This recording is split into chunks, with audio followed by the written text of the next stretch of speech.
Hello, this is Johnny's Prime with me, Samuel Kojo Brace. Coming up, this demands for a bipartisan probe into rampage by armed military men who invaded the Greater Accra suburb of Ashaiman to arrest and brutalize residents following the killing of their colleague soldier.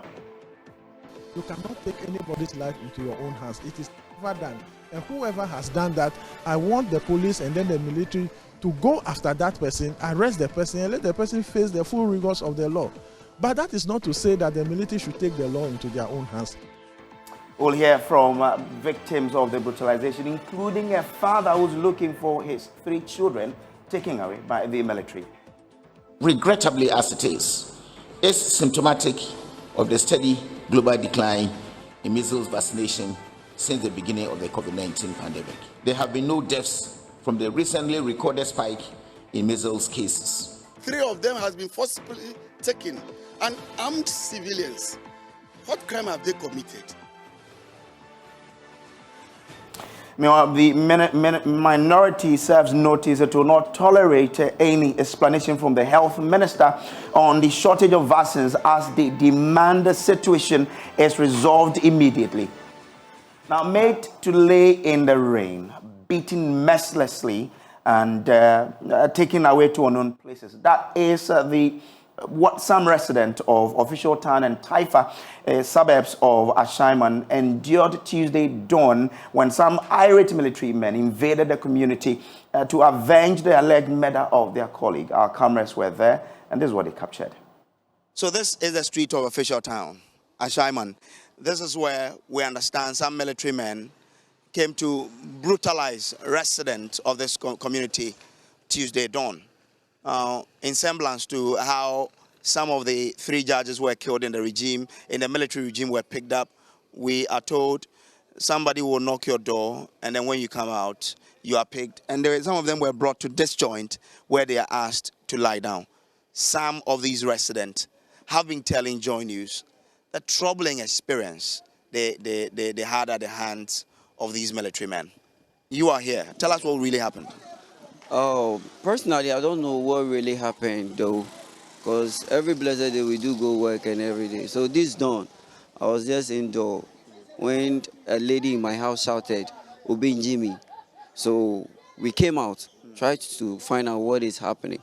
So immediately we came out, gun is being pointed at us, and they asked us to lie down. So we asked, in the process of lying down, they start hitting us with wire, wood log, and metallics and stuff. From there, they march us from the house to the street, to sleep on the street, to roll.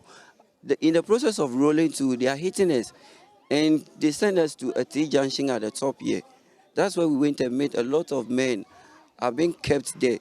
So we were asked to do arm pressing and stuff, roll on the floor. On the process of doing all those things, they use a metallic. I don't know what sort of metallic is that, and they use it to hit my arm in the process of doing the press up. So as you can see, there's a swelling aspect of my arm than this one. And even if you look at my back too, there's a little, by then I was wearing shirt.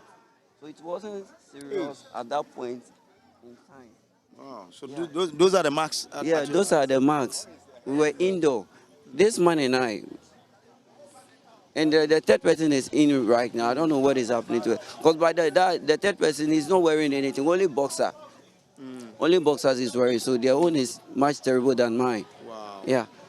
And you were not told anything, you weren't told what you've done? So as we lie down, they are brutalizing us. The question they are asking, who asked you to kill the military man? And I was like, I don't know what they are talking about. I know nothing about what they were saying. So they even used PVC pipe to hit my head. Wow.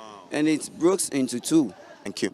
So let's still speak to more people who are victims to this brutalization that has just occurred. There's another man here, I'm told. He's also been subjected, or he was also subjected to these beatings by the military men. Chief, grateful. Tell us your ordeal as well. Narrate to us what happened to you. Okay. I was in a room. I was sleeping. So I heard the woman's voice shouting. Then, so I woke up. I was sitting on the bed. Then I heard my door knock. So I wake up and I open the door. I did not see anybody. So I open the trap door. Then I get out. So when I get outside, Then I couldn't see anybody. Before I know, there was a military man standing there. And when I saw these people were lying on the bed, then they said I should come. So the time he knocked the door, he go and hide so that you will not see her. So then they said I should come. So they said, what am I doing here? So I am working here. I'm working with this company. And they did not even allow me to say anything. They started beating us. Beat us, let us roll on the ground from the house. Then they brought us here, 3 of us. Then we came and met one of the guys too. Then they marched us to that side. They beat us, let us do the exercise, even our head and our neck, that we get mine and kill military man. We get mine and kill military man. So I was bare-chested like this, and they said, oh, then you get body too, and see what they have done too. If I remove this visual, my head and my neck off. So my head and my neck off. You see. So actually, we don't even know anything about this. It was even raining. If you see the way they treat us in this, beating us left and right with metals and ropes. 3 of your children have been taken away. Yes, please. What were you told? Well, around 5:30 at dawn, I went to funeral at my village, Ziaviho. So the eldest one called me that, Daddy, the soldiers have come. They were banging the gate. Where are you? And I told him, we have not yet come. He said, no, they are banging the gate. They are first opening it. We said, don't worry, we'll see what we can do. Just before then, he said, they have entered the house. They have gotten into my room. I said, what is happening? He said, then we are hearing the banging. Bah, bah, bah. Ah. Before we realize, we cannot hear of him. When we call, the phone is not going. We don't know what's happened. So we have to call neighbors. We call neighbors to see what is going on. Eventually, I realized that 3 of them has been forcibly taken, and armed civilians. What crime have they committed? We don't know. So I have to leave whatever I'm doing to rush down. Right now, I'm coming, and then this is where you are meeting me in the house. They first opened 5 of the doors, used a catapult to break some of the louver frames and the glasses. Yes, and then broken all the levers around. A lot of things have been it's haphazard in the house. They were 4. One of them managed to escape with bruises. You have seen it yourself. They they use whatever they get to beat them up. In fact, it is not a good sin. Very, very mesmerizing. So as we speak, do you know where they took your children? No place. No news about them. Their phones have been seized. How can I contact them? Yes. So I don't know where they are now. I don't know, and I don't know what to do. So I'm going to report at the police station officially that my children have been abducted from the house, so that we'll take it from there. Some of the residents who were picked up from their rooms in this neighborhood were asked to swim in rainwaters in this environment. Now, the people in this area are asking for one thing, that government and the military hierarchy will delve into this matter and ensure that all the military men who are involved in this are brought to book. But will this ever happen, and when will this happen? Nobody can tell, but it lies in the womb of time. From Taifa in Ashaiman, for Joy News, I am Samuel Kojo. Now, Member of Parliament for Ashaiman, Ernest Nogbe, says Speaker of Parliament Alban Bagbin should order a parliamentary probe into the military brutality meted out to residents of Ashaiman. Now, videos have flooded social media of the military beating up civilians after a soldier was killed in that community. Ernest Nogbe says such occurrences will continue to happen if Parliament does not intervene.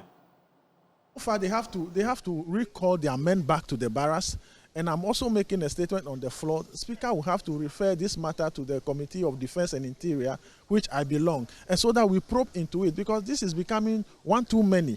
Any time, any day, a military guy is being touched, which I say on authority that it is not the right thing, not even a civilian's right, human rights should be taken off. So, but any time this is done or this occurs in any community, you see the military trooping in to just create unnecessary tension. It happened in Y, it happened in so many other areas. Yes, civilians might have been taking the law into their own hands, but that does not warrant the military to also act the same way, because two wrongs never make a right. And so I'm urging the command to call their men back and the speaker to institute a probe into this matter, and so that this thing will become a thing of the. He has been describing event of today in his constituency as unfortunate. I saw most of these things with my eyes. Just unfortunate that by 3 a.m. I had a call from residents, desperate residents, that military or armed men have invaded the whole community and preventing people from coming out, preventing market women, market men from going to market, preventing students from going to school. I inquired, I called the police commander what exactly was happening, and he told me yes, they also had the information that this thing was happening.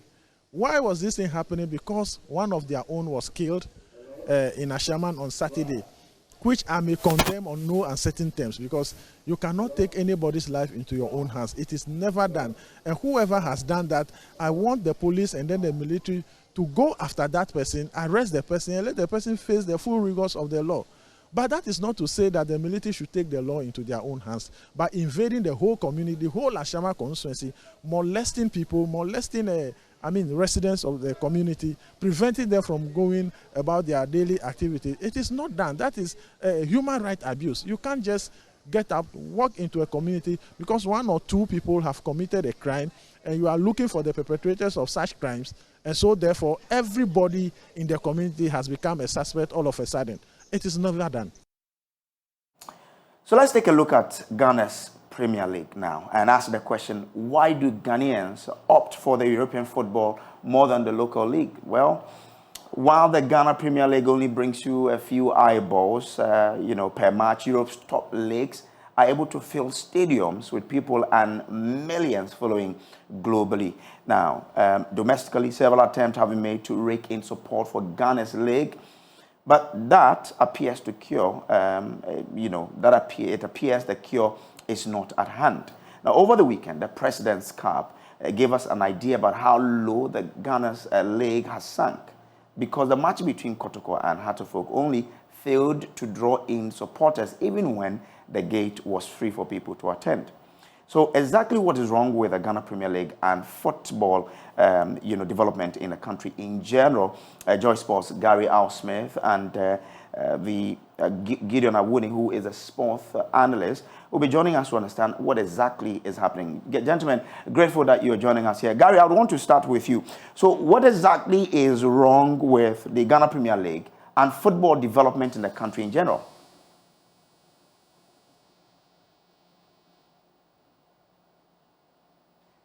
Gary, you might want to unmute so we can follow what you're telling us.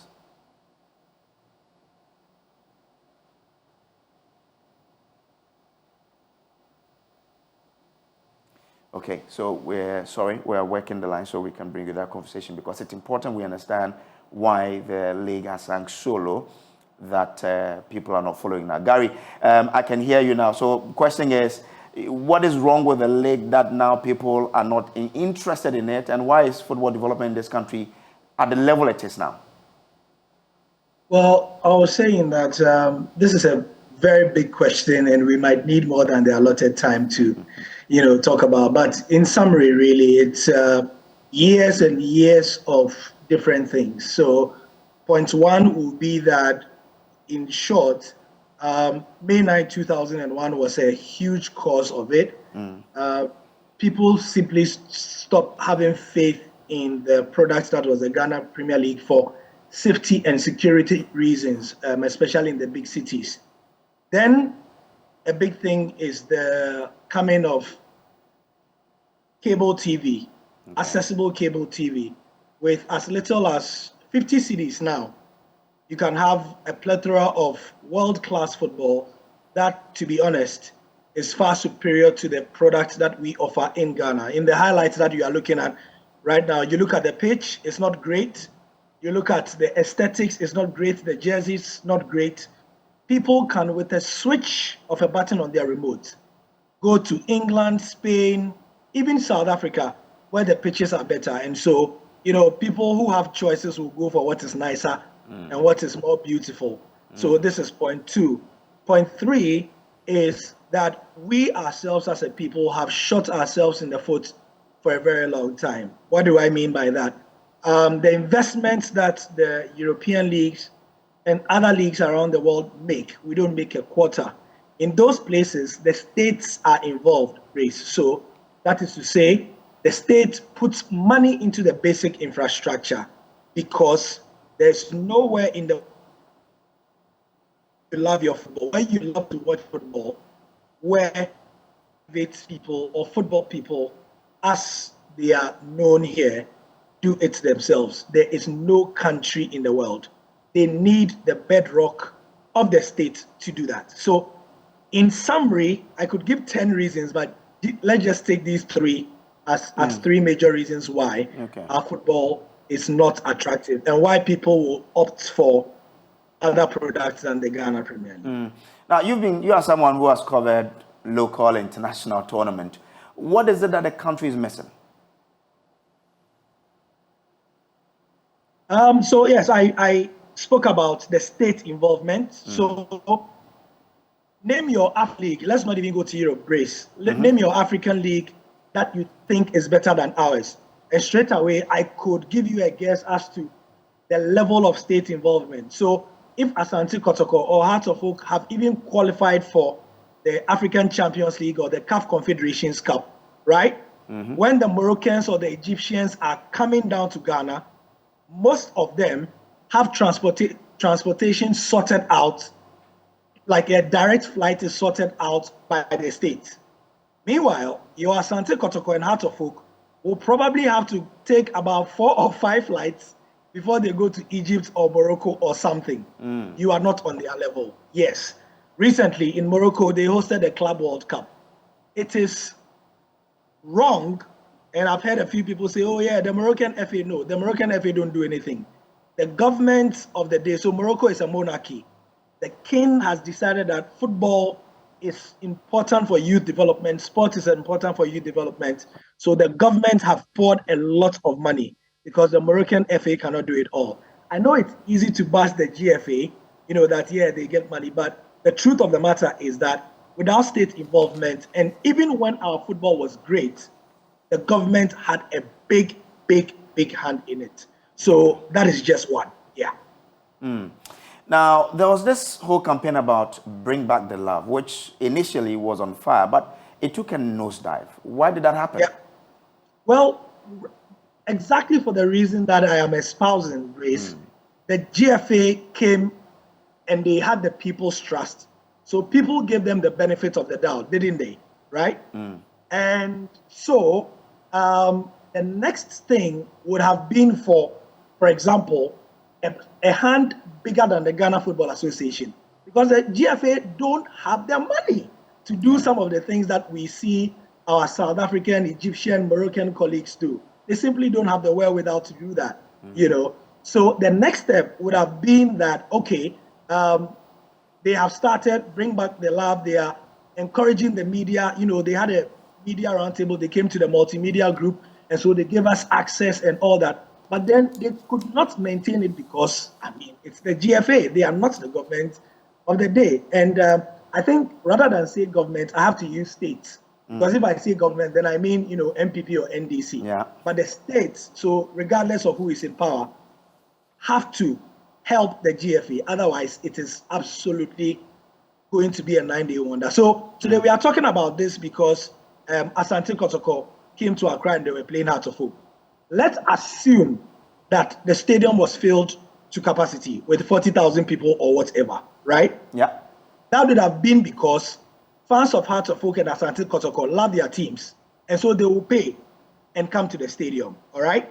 However, on Wednesday, maybe tomorrow, if 2 other teams play, they will not go to the stadium because it is not Heart and Kotoko. And that's what we have seen over the years. That is what we have seen over the years. So even if Asante Kotoko and Heart of Oak play and we fill the stadia, the question we should ask is, in the other countries that we all love, even when the team that is last on the table plays the team that is 10th on the table, they are able to get, 20,000, 30,000, 40,000 people. That is where we probably should be going, unfortunately. Okay. Now, let me bring in Gideon Awin now. He is a brand and marketing specialist. Now, Gideon, help us understand, to understand the extent influences customers' patronage in this. Does the same rule apply to football when it comes to trying to sell a product to a customer? Yeah, thank you for having me. And good evening to you and Gary Al Smith and your viewers out there. Yeah, I think just to add to what Gary said, you see, our league is not appealing. It's quite appalling when it comes to watching and patronage. When we talk about marketing of the sports league here, you made mention of the product. In sports marketing, we have what we call the sports marketing mix. That has to do with the 4 Ps. So I'll quickly touch on the product since you mentioned the product so that I can add the other 3 Ps as well. So when you're talking about the product, it's not just a commodity that we are talking about, that sometimes you make it appealing for people to see and like, to stimulate them to buy. But with sports as a product, here we are looking at the sports brand, the club itself as a product. How would they distinguish themselves? How would they make the club attractive or appealing to the people? So many things have to come in place. So sometimes you see that when you look at our local leagues, some of the clubs, their branding is very bad. People don't even get to know of them. The brand awareness is not there. The brand visibility is not there. People then get to hear of them. They don't even know them. And they don't even have the fan base. So sometimes it makes it very difficult for people to even patronize it. And if I would add, Gary made mention of sometimes in our pitches, the stadiums. So you go to a particular stadium, you don't even have washrooms that people can easily ease themselves, or they have bars that they can sit to have drinks and other stuff compared to the foreign leagues. So these are places that make people very not willing to attend stadiums to watch our leagues. So sometimes weekends, so most of the games are played on weekends. So people would like to have fun during the week. So if you have all these avenues, bars and other activities, social amenities in the sports stadium, they could come there, watch, and still have their fun. But if you don't have these things there, someone needs water to buy or even a place to ease themselves, and they don't have it in the sports stadiums, it becomes very difficult. And Gary also made mention of the likes of these decoders or StarTime and Go TV and other. Look, they are competing with our local leagues. So we need to strategize. Our clubs need to brand themselves very well. And there's a model that works for these foreign leagues, what we call the sports brand architecture. So when you look at the England per se, they leverage on all the teams or the clubs, the 20 teams that are playing in the EPL. So each of these clubs have branded so well, have sponsorship, have the viewership, have the fan base. And sometimes you see even in their community, people come to support them. So these are conscious efforts that they've put in place. You see some of the organizations, they buy tickets, prior tickets or pre-tickets for their staff so that weekends they will just go to the stadium and enjoy themselves. But here, down here in Ghana, we don't have it.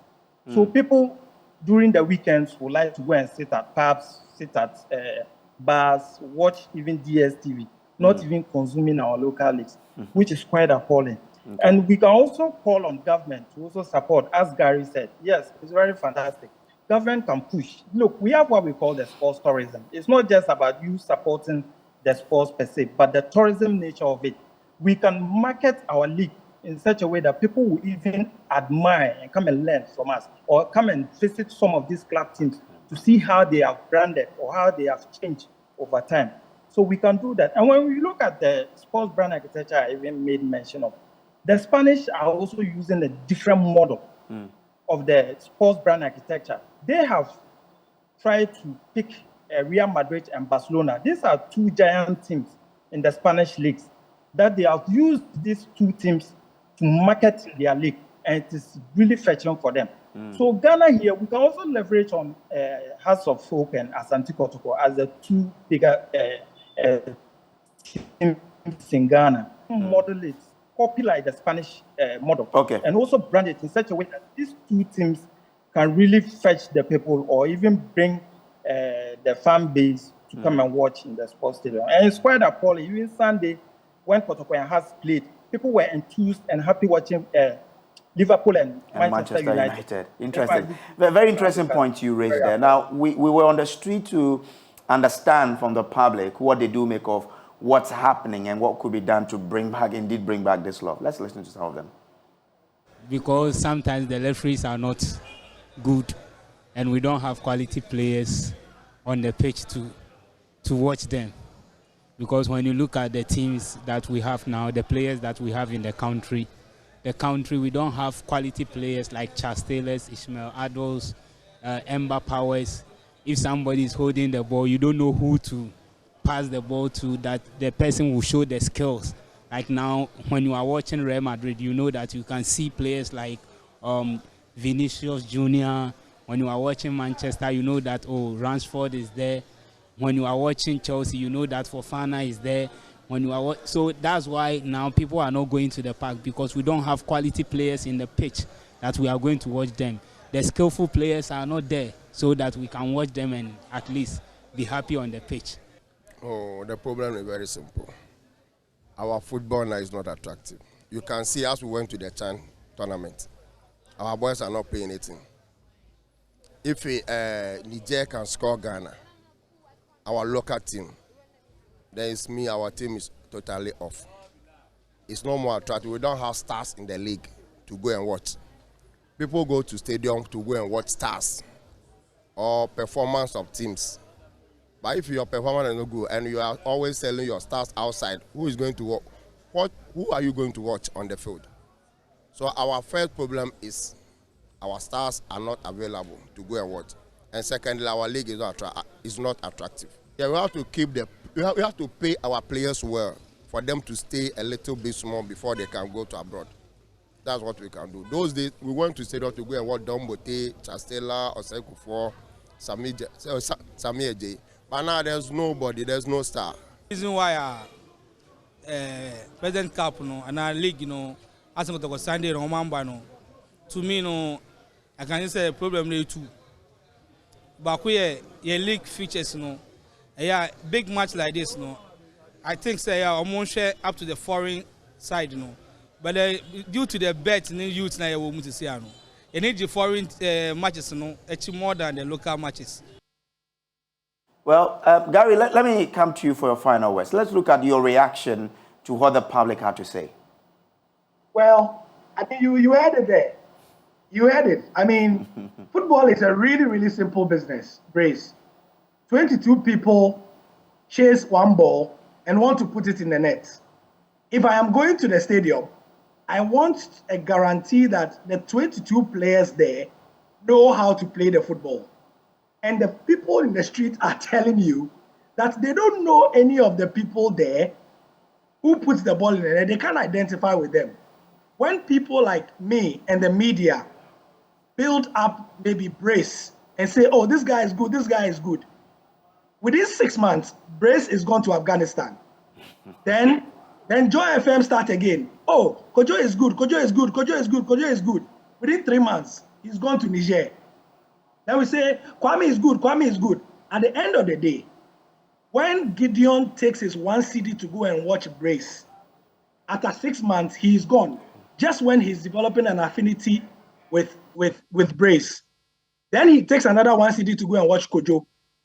Then he takes another 1 CD to go and watch this person. He will get tired. Instead, he will use that 3 CDs to watch Mohamed Salah or Bruno Fernandes, who will stay at Manchester United or Liverpool for 3 years. Football is a really simple business. You see, so we can talk about the other things. Yeah, the pitches are not good, but that is what and that's why we do Vox Pops, Brace. The people are telling you that they cannot identify, because look, we play what they call Munchendi in our communities, sure. Right? Yeah. We play Sunday Stars, Monday Stars, Sunday Special. Are the pitches green? No. But we go every time because they know that, oh, this guy who used to play for Kotoko is coming. This guy who used to play for, it is the same principle. Okay, Gary. So yes. Solid. Yeah. Solid point there. Let me come to Gideon. For you, let's look at solutions. What needs to be done to ensure that the love that we had for the league is, is brought back so that this league can be attractive? Yeah, so hearing what the people said and what Gary also alluded to, you can see that, look, there's a lot that we can do. We can stem on the strategies to build a brand, and we can also look on sports brand equity, where we talk about brand awareness, brand and brand loyalty, and where we can talk about perceived quality. So interviewed on the street, they talked about the quality of the players. So athletes are very key here. So you have local leagues that you don't even have quality athletes in there. So I think Kotoko tried bringing Fabio Gama from Brazil. And this really increased the viewership and even increased fan base from other geographical areas. So other teams can also emulate the same, bringing foreign players in there to make it attractive, not just in Ghana here, but other African countries, even the world across. Look, Tottenham they targeted the Asian market. They brought in Son from Asia to get their fan base over there. Manchester years back brought in Jason Park also to capture the Asian market. So these are things that, look, even the European teams, they have penetrated the African markets, bringing in our stars to their place, paying them well, and they are playing, killing themselves for these clubs. But yet still, within our context here, we don't have these star players, and we don't even pay them well. This is quite appalling. So we can go back through the drawing board. And I think the GFA president started something, bring back the love. He should continue it. He should use the celebrities to spearhead this call and move it. And I think we'll definitely get there. We'll start from somewhere. All right, Gideon Awuni and Gary Smith, I'm grateful to you, gentlemen. I'm still to come here on Joy News Prime. The Health Minister, Kweku Agyeman-Manu, says nationwide shortage of vaccines is not peculiar to Ghana, as he rejects suggestions of measles-related death in the country. As it is symptomatic of the steady global decline in measles vaccination since the beginning of the COVID-19 pandemic. There have been no deaths from the recently recorded spike in measles cases.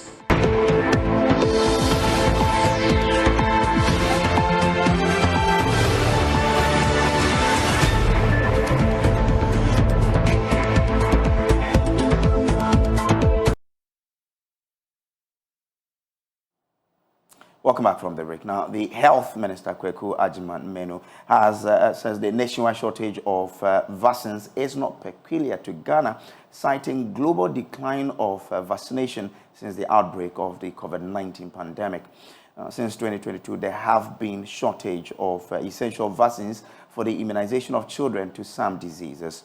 Briefing the media on the shortage of vaccines, the Health Minister admitted there have been an increase in cases of measles, but rejected report of any death associated to that.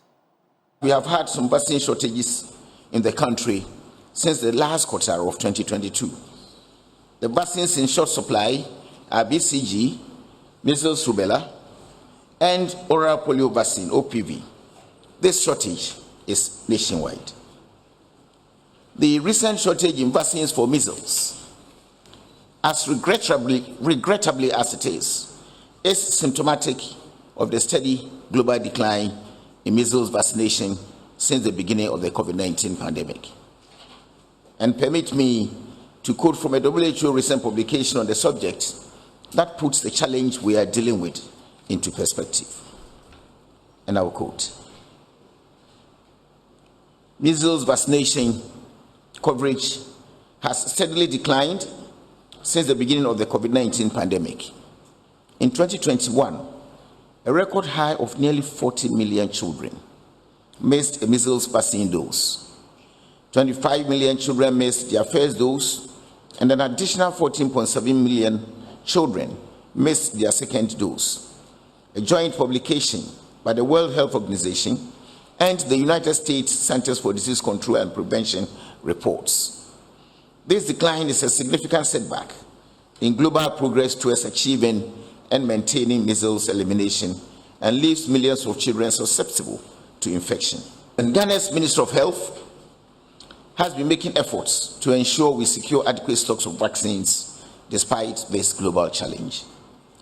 We have made all necessary efforts to ensure that despite these challenges, we secure adequate stocks within the next few weeks. It is important to correct the erroneous impression that there have been deaths from measles in Ghana recently.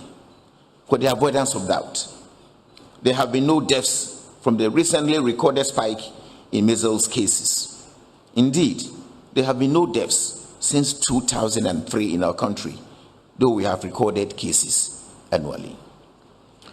Finally, despite the challenge, Ghana's immunization coverage remains among the best in the world, and in 2021, we recorded 95% coverage. Working with UNICEF, we are fast-tracking the processes, and it is expected that vaccines will be supplied in the next few weeks, all things being equal. The Minister of Health, ladies and gentlemen, will ensure that we stay on track with the immunization record and quickly overcome these bottlenecks. But minority in parliament says it is government's own ineptitude that has led to the shortage of vaccines in the country. Now, hospitals and other health facilities nationwide have been hit with shortage of essential vaccines. Experts have warned the shortage could increase the vulnerability of children to some diseases. Minority spokesperson on health, Kwabena Kando, says they do not want any long explanation. What they want is for the problem to be fixed.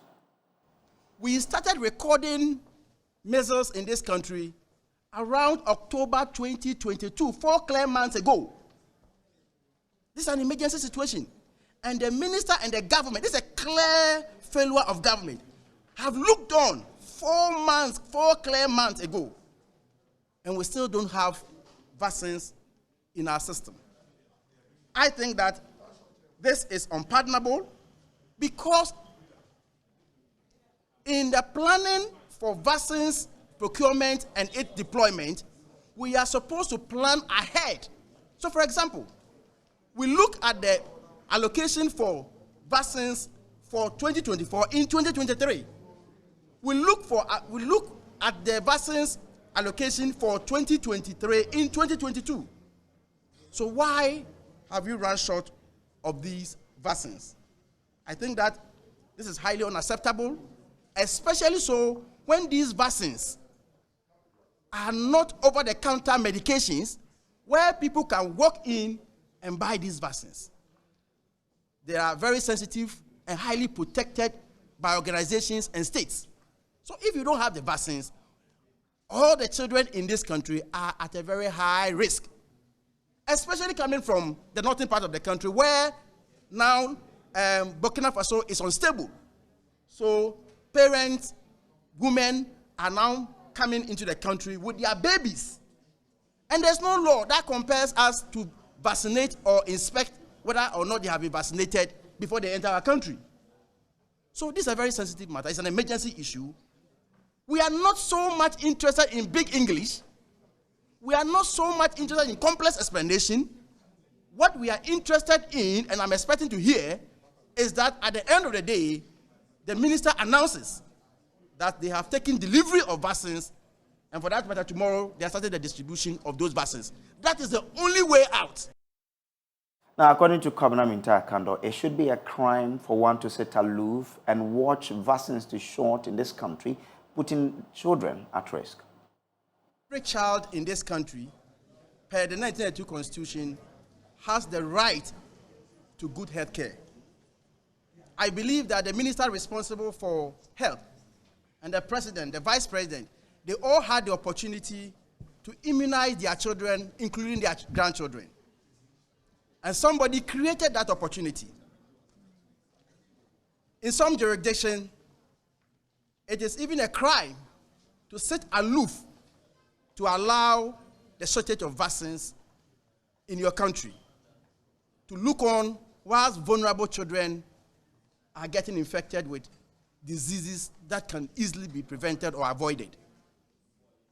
Ladies and gentlemen, there are 2 main ways of financing our vaccines for children in this country. We have about 13 of them.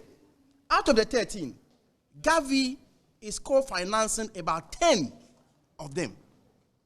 And even that, government is defaulting in the thing. But Gavi believes that politicians such as the president, Nana Dankwa Akufo-Addo, such as Bawumia, the vice president, such as the minister responsible for health, Ajimamanu,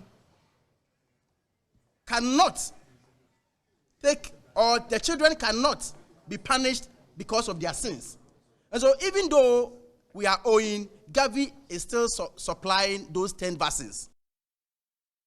Now, over 1,000 military officers from 30 nations, mostly in Africa, are commencing a special military operation that will seek to check the growing complex security challenges posing a threat to African countries, especially those in the West African sub-region. Insurgency and extremism are amongst top concerns for leaders in West Africa. However, in a bid to contain the threat from the Sahel, U.S. Special Operations Command Africa is leading the exercise called Flintlock, which will draw talent from all participating countries to share skills and experience. British High Commissioner to Ghana, Harriet Thompson, tells Joy News the exercise will provide opportunities for Ghana, which will be hosting the headquarters of the operations. British High Commissioner to Ghana, Harriet Thompson, in an interaction with personnel participating in a special military operation taking place in the next few days. Codenamed Flintlock, the military exercise will draw over 1,000 of these men and women from about 30 countries seeking to share and exchange expertise on how to deal with complex security challenges. To continue to echo about Flintlock in total is that this exercise is built upon mutually beneficial relationships based on trust, trust amongst countries, and trust amongst democracies that aren't parasitic to each other. The Republic of Ghana will this year serve as the headquarters to this military exercise, together with their Ivorian counterparts who hosted the entire exercise last year.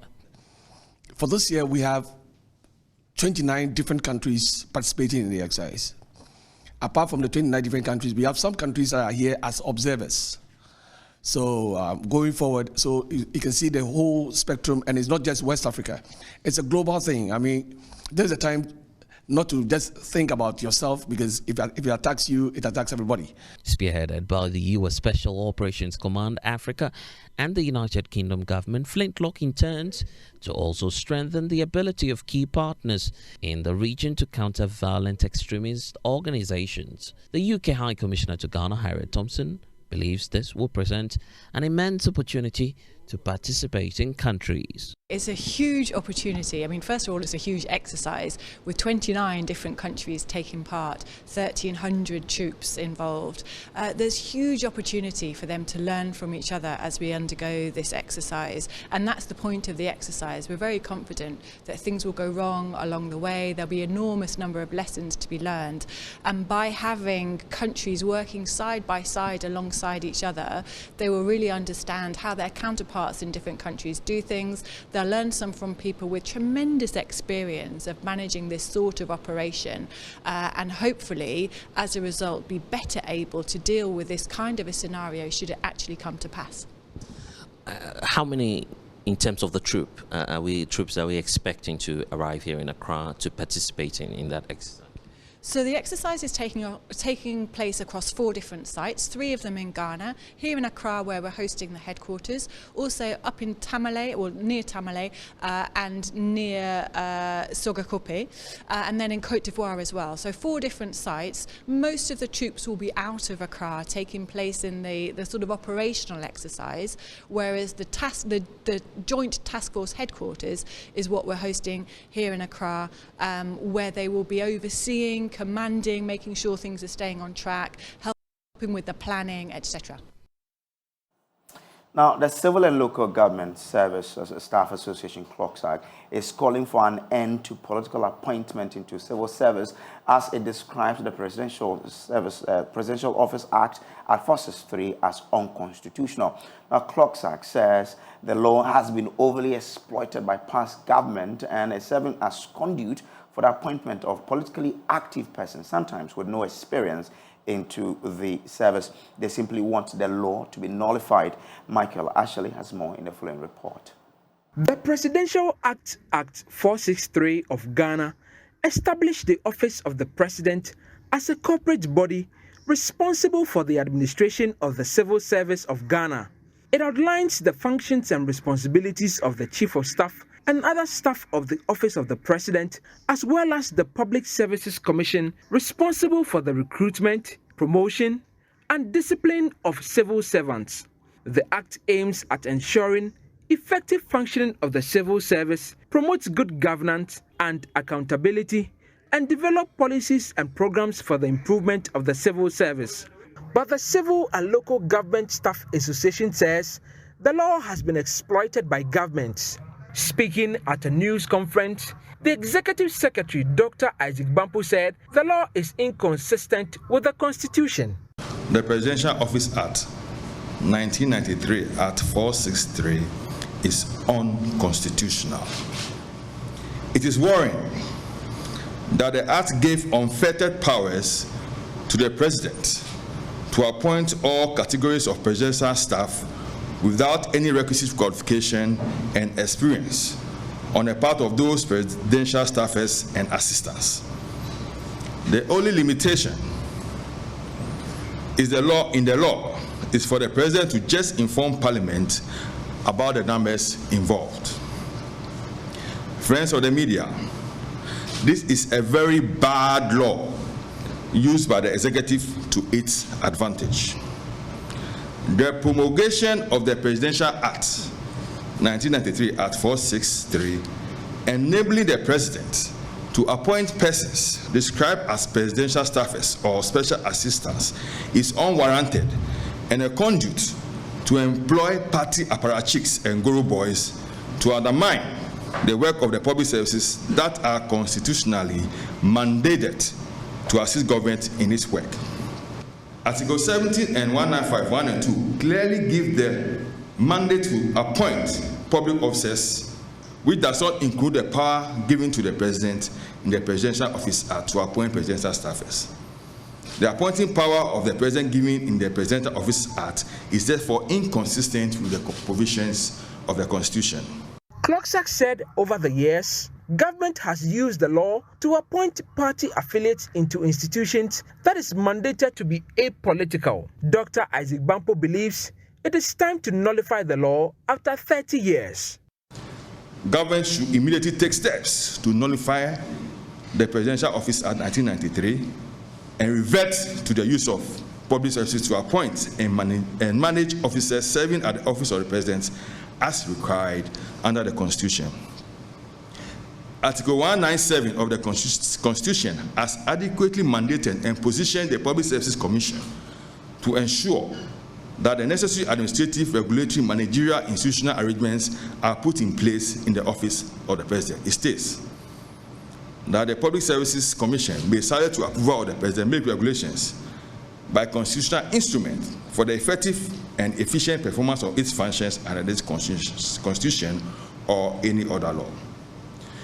The Public Services Commission should take steps to come out with the constitutional instrument to regulate the public services, including the office of the President. The group says it will not hesitate to hit the streets if government fails to take steps to expunge the law. So we are setting the public agenda is for me and you to be aware that this is the cost of our woes.